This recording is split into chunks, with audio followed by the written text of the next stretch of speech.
sinasabi kong soup. Ang sarap niya. Ilalagay mo yung pinirito. Ano ba tawag sa ganito? Yung tinapay. Hindi yan chicharon. Yung tinapay.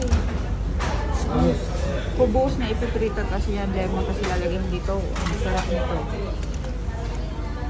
Kakaiba yung lasa niya.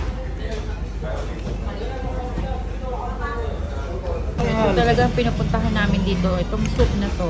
Itong gusto na tawag soup na to. Kakaiba ang lasa. So, nandito kami sa kainan ng mga Syrian. So, ito yung mga picture nila. Tinanong ko kung saan country ba galing ito. Sabi nila sa Syria daw. So, akala ko Lebanon to. Yung pala Syria. Itong pagkain na to ay sa Syria. Ang sarap ng pagkain nila dito. Ang sausawan niya.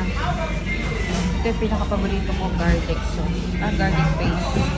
Tapos mayroon siyang pickle. Tapos ito yung salad. Kasi hahalo natin siya dito sa kubo.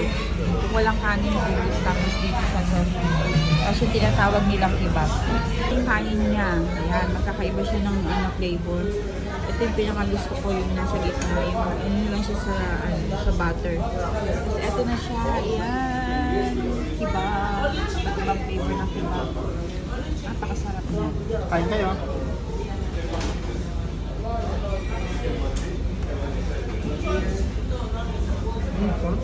Kaya natin paano kumain na.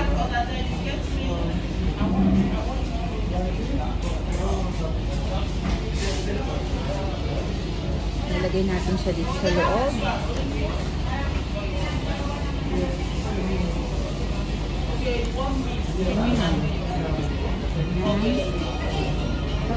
Kapukaman.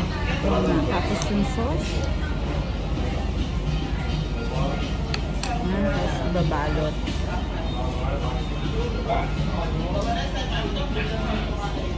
Sarap. Agad ka ng Peter.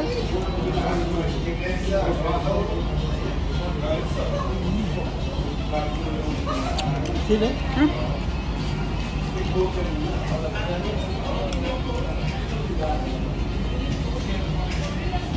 Masarap yung sili.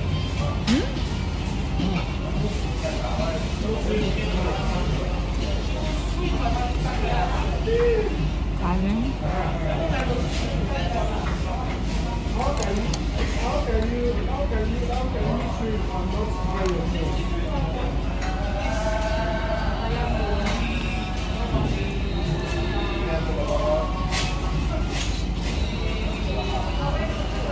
Natin pilitin buso, may bahay pa. Kasi natin yan. Parang din makatakilala. Sarap ito pickles. Ang sarap yung pickles nila.